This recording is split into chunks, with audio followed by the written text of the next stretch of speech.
profil de résistivité en surface. Qu'est-ce que je vais obtenir?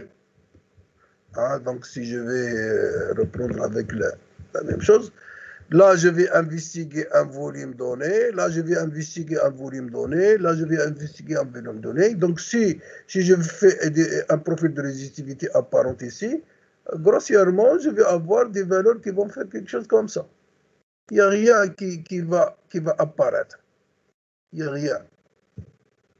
Parce que je suis toujours dans le même contexte. Il n'y a pas de variation latérale. Donc, moi, quand je mesure ici, à ce point-là, je prends tout ce volume. Mais quand je mesure ici, je prends tout ce volume. Et c'est la même signature, c'est la même réponse. Donc, je n'ai pas intérêt à faire des traînées électriques dans ce type de contexte. Parce qu'il n'y a pas de variation latérale notable de la résistivité apparente du sol. Je parle de résistivité apparente, tout compris. Et donc, dans ce cas, c'est plutôt une investigation verticale qu'il faut voir. Hein. C'est plutôt une investigation dans le sens vertical. Parce que cette couche, il aura une résistivité, cette couche, il aura une résistivité, cette couche, il aura une autre résistivité. Et dans ce cas, ça va tomber sur ce qu'on a vu hier avec les sondages électriques.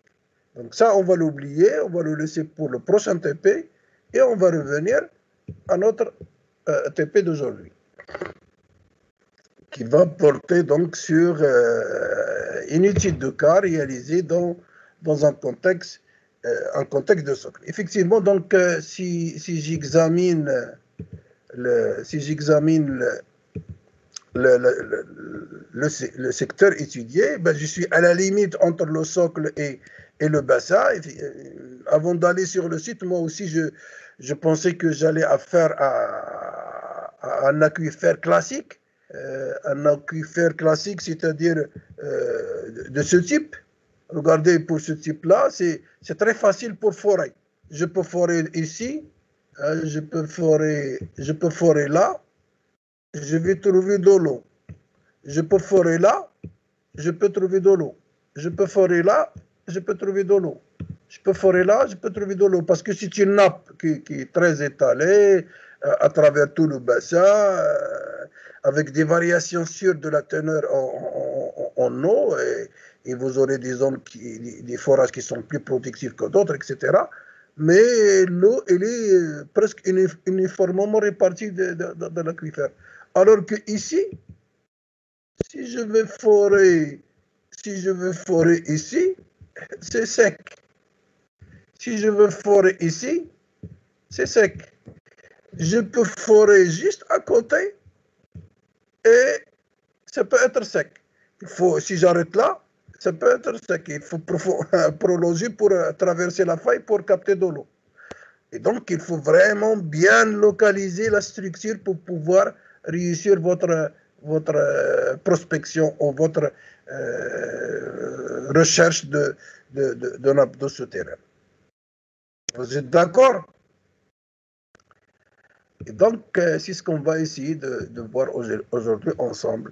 Donc, moi, avant d'aller sur le secteur, je croyais que je serais dans le bassin de Msat, mais en réalité, quand la personne qui a fait appel à cette étude-là, il voulait monter une ferme à cet endroit-là. Il avait déjà fait des puits, au moins 2 puits dans sa ferme. Et quand j'ai regardé les parements de ces puits, c'était plutôt des schistes et des schistogréseux. Et donc, on est bien encore dans la périphérie du massif du Jubilats. Et donc, l'approche, la méthodologie va bien sûr changer. Et c'est plutôt une approche qui serait adaptée au socle par les traînées électriques que l'on a mis en œuvre sur le terrain. Donc, voilà la carte géologique pour un petit peu vous permettre de faire une petite introduction sur sur le site, parce que vous allez bien sûr fournir un rapport. Et donc, il faut lire un petit peu sur le site du bassin de Mzat, de la zone de Mzoudia, pour faire un petit paragraphe sur la géologie, un petit peu, comment ça se présente, quels sont les différents types de formations qui sont juxtaposées, ainsi de suite. Rapidement, un petit paragraphe de 3-4 lignes. Et avant de passer aux données géophysiques. Donc, nous avons réalisé des profils de légitimité. Donc, supposons que j'ai...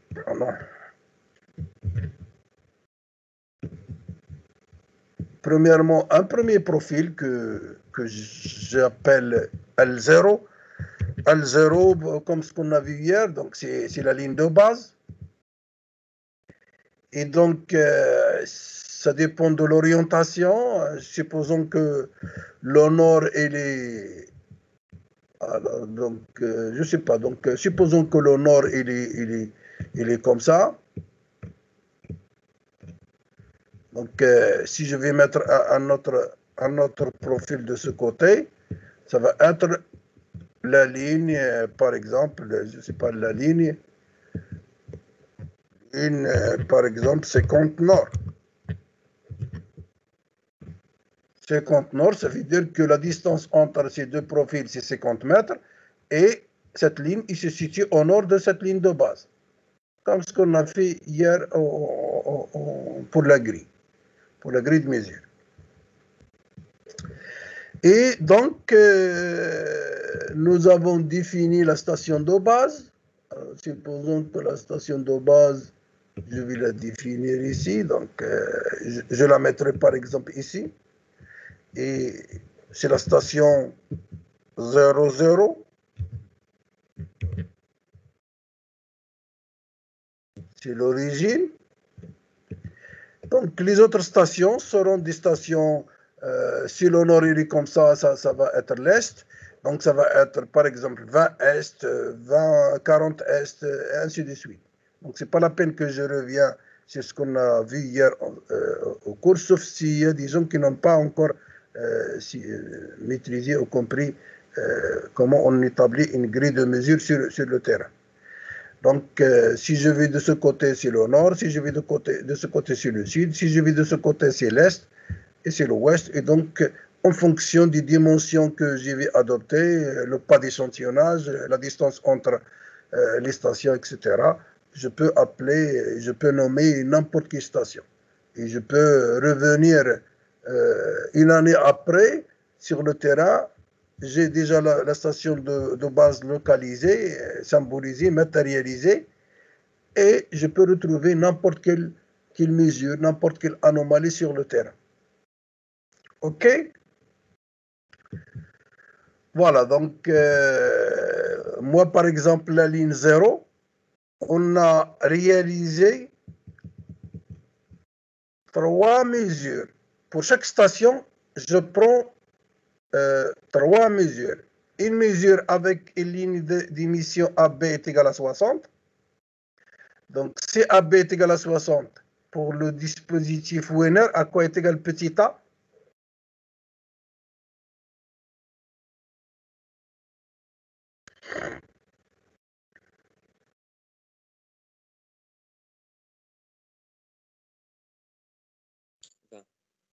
A 20 mètres. Est égal à 20 mètres. Donc, si AB est égal à 60, petit a est égal à 20 mètres. Donc, je prends la mesure avec petit a est égal à 20 mètres, c'est ici. Et puis, je reste sur la même place. Je demande aux ouvriers d'étaler un petit peu la géométrie du dispositif et je passe à AB est égal à 200. 200 divisé par 3, je vous laisse faire le calcul. Je prends la deuxième valeur, la deuxième mesure. Je suis toujours sur la même station. Et puis, je reste toujours sur la même station et je demande aux ouvriers d'étaler le dispositif jusqu'à AB est égal à 400. 400 divisé par 3, ça vous donne le petit a, et vous avez la valeur en bleu. Pourquoi? Parce que dès le début, on a décidé de faire au moins 3 géométries, 3 AB, pour voir comment ça se passe si on augmente un petit peu la profondeur d'investigation. Donc, plus que j'augmente AB, plus que je descends plus en profondeur, c'est ce qu'on a vu en cours. Et donc, je veux faire aussi bien une variation dans le sens vertical, mais aussi, surtout ce qui m'intéresse, c'est la variation latérale. Regardez avec AB petit, avec AB de 60, vraiment, je n'ai pas trouvé une grande variation latérale de la résistivité. Il y a quelque chose qui commence à s'individualiser ici, mais c'est pas vraiment satisfaisant, c'est pas vraiment convaincant.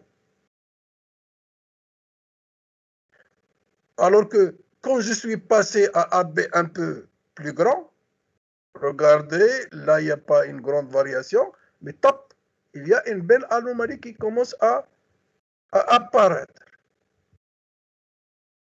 Donc beaucoup plus intéressante que celle-ci.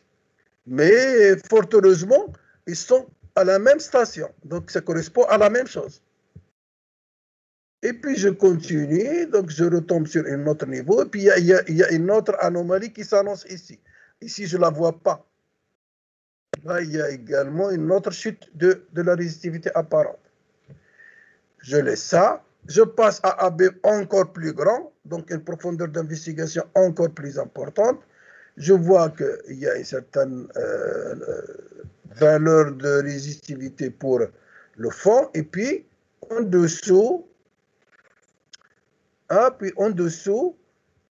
après, j'ai une belle anomalie de résistivité ou de faible résistivité qui est bien individualisée dans cette zone, toujours à la même zone, vers les stations 100, 100, 120, 100, 140. Et puis, je sors de l'anomalie et je retombe sur la même chose. Regardez, à grande profondeur, cette anomalie qui s'annonce ici a disparu. Donc, ce n'est pas quelque chose d'intéressant, cette chute c'est localisé. Mais ce qui m'intéresse, c'est cette zone où j'ai trouvé une petite anomalie avec un petit dispositif, une moyenne anomalie avec un AB de 200, et puis une belle anomalie, toujours dans la même zone, dans le même endroit, avec AB est égal à 400. Je laisse la ligne 0, je passe à la ligne, je l'ai appelée la ligne 50 ouest. C'est-à-dire que cette ligne-là, elle se situe 50 mètres à l'ouest de la ligne de base. Regardez, là-bas, j'ai trouvé l'anomalie vers les 120, à la station 120. Ici, je trouve que l'anomalie à 120, il n'y a rien à 120.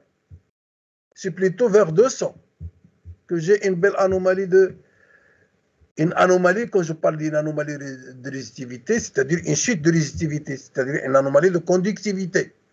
C'est-à-dire que là, il y a quelque chose de conducteur. Hein? Je ne suis pas encore dans l'interprétation, mais je constate. Je constate que l'anomalie que j'avais dans la ligne 0 vers 120, il n'est plus sur 120 dans la ligne 50 ouest, c'est plutôt vers la station 200. La même chose, je passe à la ligne 100 ouest, ce n'est même pas à 120 ni à 200, c'est plutôt vers les 260 que j'ai une anomalie conductrice. Et donc, il y a quelque chose qui est très intéressant qui sort. Donc, si j'ai par exemple, alors je vais effacer ceci.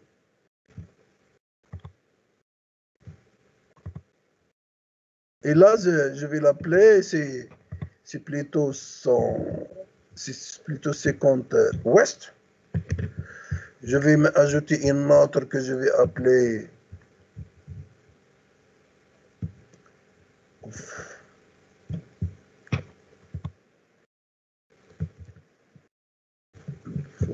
changer de couleur.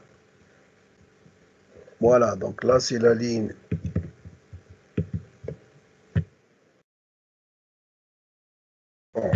ouest. Elle est ici. Si je vais récapituler, j'avais trouvé une anomalie conductrice ici, par exemple, 0, 120, ça tombe ici, dans cette zone. Mais dans la ligne 50, j'avais trouvé plutôt une anomalie vers les 240, c'est ici.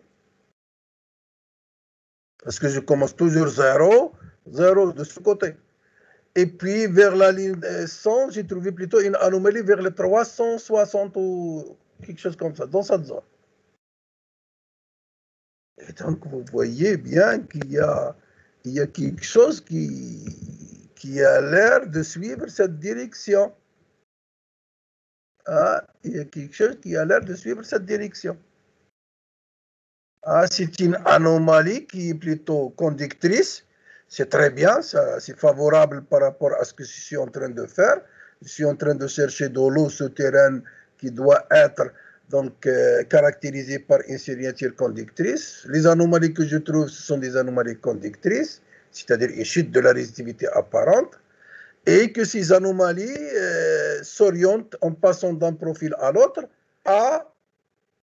selon une direction donnée. Alors la direction, si ça c'est l'ouest, automatiquement ça c'est le nord, et dans ce cas c'est nord-ouest, sud-est. C'est une direction nord-ouest, sud-est. Et qui s'aligne selon une direction privilégiée, ça veut dire qu'il est lié à une certaine structure linéaire. Et ces structures linéaires ne peuvent être que des zones de couloirs fracturés ou alors carrément des failles, carrément une faille. Donc ça, c'est très intéressant dans ce type d'exploration. Et pour confirmer un petit peu, parce qu'au début, je faisais des lignes chaque 50 mètres, pour confirmer, j'ai fait des lignes intermédiaires. Une ligne, par exemple, 75 ouest et une ligne 25 ouest. Bah, ces mêmes lignes, même ces lignes-là, on a trouvé...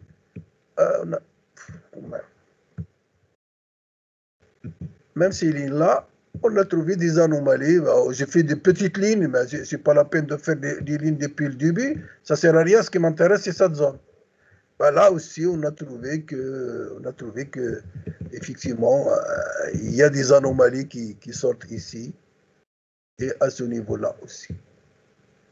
Et donc, ça confirme bien la continuité de cet axe conducteur qui est très intéressant donc pour explorer, pour contrôler et voir qu'est-ce que ça peut donner en termes de volume d'eau qui peut venir au niveau des forages, etc.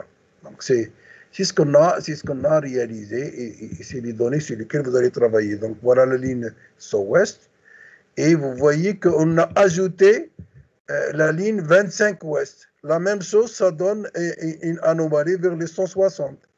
Et la ligne 75 ouest, ça donne une anomalie vers les 240. Et finalement, donc, voilà les données que je vais vous passer et que vous avez déjà téléchargées. Donc, les données, vous avez un tableau avec une première colonne, c'est donc l'axe des X. Deuxième colonne, c'est l'axe des Y. Et puis la troisième colonne, moi, je ne vais pas vous demander de traiter le AB60 et AB200. On va traiter uniquement le AB400 pour faire vite. Donc, je vous demande premièrement, voilà le tableau de mesures. Donc, c'est les mesures effectuées dans la parcelle étudiée par les trois dispositifs. Mais nous, on va utiliser uniquement le dispositif AB est égal à 400. C'est lui qui a donné des anomalies beaucoup plus claires, beaucoup plus individualisées, avec des amplitudes assez intéressantes. Et donc, ça montre bien que l'aquifère, il est enraciné, il suit la faille en profondeur. Donc, ce que je vous demande, vous allez prendre tous, chacun dans son coin, une feuille blanche à part sur laquelle il faut dessiner la grille d'après ce tableau. Donc, d'après ce tableau, j'ai les lignes, j'ai les stations et je n'ai pas besoin de reporter les valeurs, c'est uniquement les stations. Donc, il faut mettre l'axe, la ligne et les stations sur la ligne. Et j'ai bien précisé que c'est des stations, c'est des lignes ouest et je vous laisse prendre et je vous laisse déterminer donc l'appellation des différentes stations. Donc vous allez par exemple me dire que vous allez par exemple faire une ligne et me dire que ça c'est la ligne L0. L0. Puisque la prochaine ligne c'est une ligne ouest, donc c'est-à-dire que si je la mets de ce côté, l'ouest elle est de ce côté. Si l'ouest est de ce côté, le nord il est de ce côté. Ça veut dire que le nord il est comme ça. Donc je peux mettre le nord, il est comme ça le nord.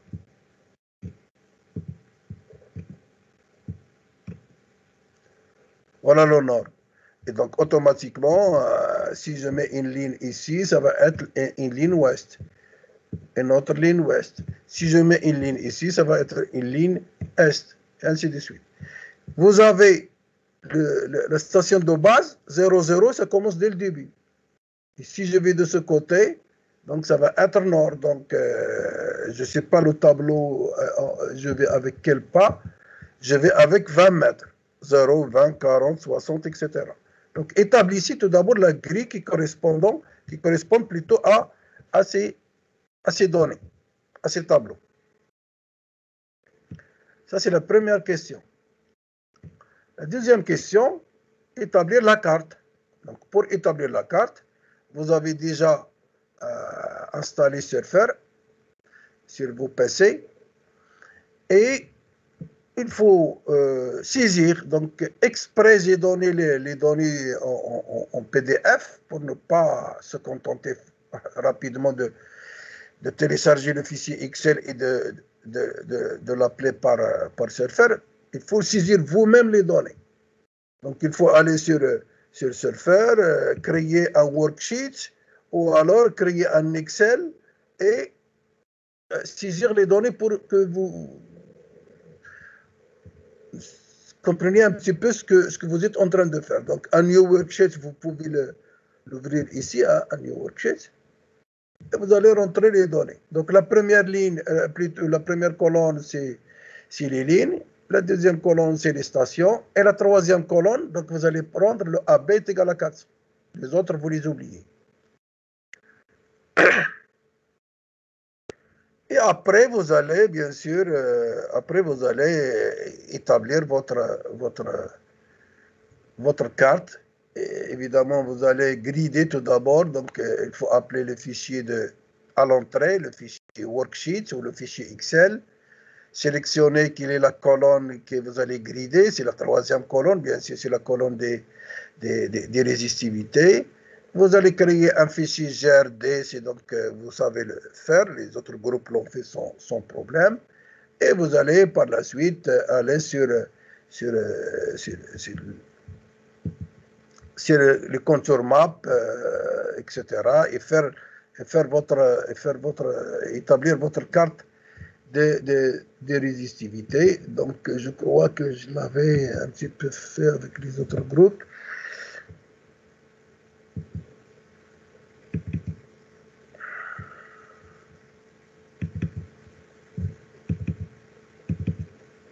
Voilà, donc il est là, je crois. Voilà, donc voilà ce que vous allez trouver. Donc je souhaite avoir, alors il faut mettre dans le rapport, bien sûr les rapports individuels, chacun va m'envoyer un rapport sous forme d'un petit fichier PDF au maximum 2 pages, texte et figure, maximum. Dans ce rapport, vous pouvez faire donc, une petite introduction sur la géologie du site, etc., sur la traînée électrique, à quoi ça sert, et ainsi de suite, un petit rappel, et puis vous allez insérer la grille que vous avez fait manuellement. Donc, la grille que vous avez fait sur votre papier blanc, vous allez prendre une photo et vous allez l'insérer sur votre rapport. La grille, vous l'avez ici, vous pouvez la faire aussi par Surfer, mais moi, je veux la version manuelle. Ce n'est pas par le post-map. C'est plutôt manuel. Alors, vous pouvez insérer cette grille aussi établie par Surfer, mais il faut l'avoir à côté de l'autre, parce que vous avez manuellement. Donc, la carte des isocontours, regardez une très belle anomalie qui s'individualise à ce niveau-là.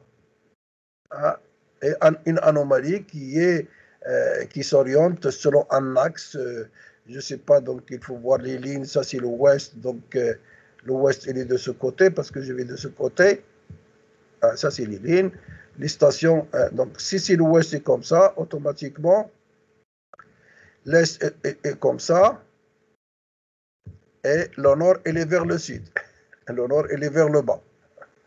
Donc, ça dépend de l'orientation que vous allez donner à votre grille de mesure. Et donc, vous voyez que cette anomalie, elle s'aligne selon une direction donnée, avec des amplitudes anomalies qui varient d'un endroit à l'autre, mais la plus forte amplitude, peut-être, elle est de ce côté-là, sur cette station. Vous avez une autre anomalie de ce côté, mais comme il n'est pas fermé, regardez, il n'est pas fermé, donc c'est pas celle-là qui va attirer mon attention, c'est plutôt l'anomalie conductrice qui s'aligne selon une direction donnée. C'est plutôt celle-là. Et la dernière question que je vous demande, c'est, bien sûr, il faut donner un petit commentaire à votre carte de résistivité, et bien sûr, en fonction de ces résultats, vous allez faire une recommandation. Donc, quelle est la recommandation du meilleur site d'implantation de forage pour l'exploitation de la nappe d'eau souterraine que vous venez de trouver, que vous venez de détecter, que vous venez de mettre en évidence? Est-ce que vous allez placer le forage à ce point-là, à ce point-là, à ce point-là, à ce point-là? Pourquoi? Donnez une phrase, deux phrases pour justifier. Voilà. Donc, tout ça, vous allez le mettre dans un petit rapport de 2 pages maximum, texte et figure compris, et vous allez me le remettre, bien sûr, avant le prochain TP. Donc, ce serait le jeudi prochain, jeudi à 18h. Chaque groupe, la veille à 18h, pour chaque groupe. Ok, donc j'ai terminé l'explication. S'il y a des questions, sinon, il faut passer à réaliser votre TP. C'est très clair. Vous commencez tout d'abord par la grille et puis vous saisissez les données et vous établissez la carte. Vous donnez un petit commentaire et faites une recommandation pour implanter un forage pour l'exploitation de la nappe d'eau souterraine, la nappe faillée bien sûr, mise en évidence. OK? Monsieur, Oui? au niveau de la grille, Oui? pourquoi on a une répétition de la ligne 0 qui se répète à chaque fois? Bien sûr, vous avez la ligne 0.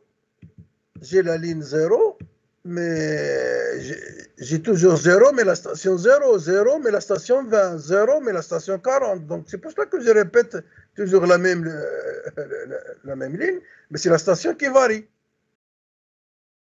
Là aussi, 25, mais c'est la station qui varie. Là aussi, c'est 50, mais c'est la station qui varie. Donc, c'est normal. Donc, si je suis sur la même ligne, c'est uniquement la station qui varie. OK? Donc, dans votre fichier worksheet ou votre fichier Excel, vous êtes libre d'utiliser ce que vous voulez. Vous allez mettre entre 0, 0, 0, 20, 0, 40 et bien sûr 0, 0, 228, 0, 0, 0, 20, 262 et ainsi de suite pour pouvoir les grider par la suite. Est-ce que c'est clair? Est-ce que j'ai répondu à ta question? Oui, oui, mais c'est clair, c'est clair. Ok. Et maintenant pour la carte, au niveau du surfeur. Hein? Pour la carte, au niveau du Oui. surfeur. Qu'est-ce qu'il a? Comme vous avez dit là-bas, en fait, on doit avoir. C'est que la carte manuelle, non? La carte manuelle. Non, ce n'est pas la carte manuellement. C'est la grille que vous allez faire manuellement. C'est uniquement la grille. Mais la carte, vous allez saisir ces données. Vous allez saisir les données, cette colonne et cette colonne. Vous allez la saisir dans Surfer. Je vous ai dit que vous pouvez créer un new worksheet sur Surfer.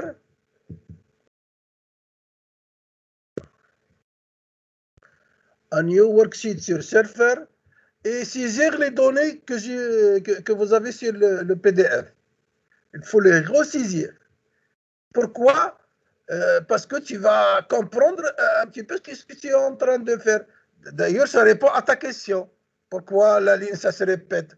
Effectivement, parce que je suis sur la même ligne. Donc, quand tu vas le faire toi-même, tu vas comprendre ce que tu es en train de faire. Donc, vous allez rentrer les lignes par là, les stations par là, et la dernière colonne AB 400 par là. Et vous aurez, bien sûr, vous allez sauver votre fichier et par la suite, vous allez l'appeler pour le grider. Ça, c'est des choses que vous avez fait avec mon collègue Jeffal. Donc, vous allez rentrer le fichier worksheet ou le fichier Excel et vous allez sortir avec un fichier GRD que vous allez appeler pour faire la carte, hein, pour le contour map, etc. Ça, c'est des choses que vous savez faire. Hein, donc, c'est très simple. Et en tout cas, vous avez toute la semaine pour le faire à tête reposée. OK? Donc, c'est-à-dire que vous allez obtenir des choses pareilles. Hein, des choses pareilles. Vous allez obtenir une carte de ce type. Ce que je vous ai montré. Donc, vous allez obtenir une carte de ce type avec base map, etc. Vous allez mettre les couleurs et avec la palette que vous pouvez choisir. Et mettez aussi l'échelle des valeurs. Ça, c'est des choses que vous allez s'entraîner là-dessus sur Surfer et sortir de très beaux, de très belles figures. OK? Ok, monsieur, d'accord. Ça a très bien marché avec les autres groupes. J'en suis persuadé que ça ira aussi avec vous. Donc, en tout cas, si vous n'avez pas compris quoi que ce soit, on est là jusqu'à midi. Hein, jusqu'à midi. Mais je vais vous laisser travailler. Je vous donnerai combien? Il est 9h, 9h21. Donc, je vous laisserai 1 heure tranquille travailler et je reviendrai quand mon micro est désactivé, c'est-à-dire que je ne peux pas vous répondre, donc je me déplace. Et quand je viens activer le micro, c'est-à-dire que je suis disponible si vous avez des questions. OK? Est-ce qu'il y a d'autres questions?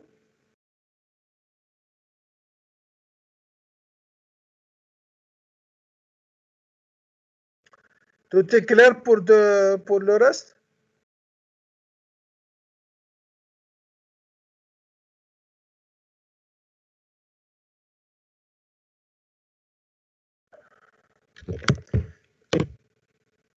OK, donc travaillez tranquillement, commencez par faire la grille manuelle pour en faire une photo, ça j'y insiste. Et puis par la suite, vous passez à saisir les données sur Surfer ou sur Excel, vous les appelez pour grider, vous sortez votre fichier GRD, vous établissez la carte, et faites la légende, le commentaire et tout ça, et faites la recommandation, la conclusion en précisant le meilleur site d'implantation des forages et vous commencez à rédiger votre rapport pour le remettre jeudi prochain, 18h maximum. Voilà. Bon courage. Merci, monsieur. Ok.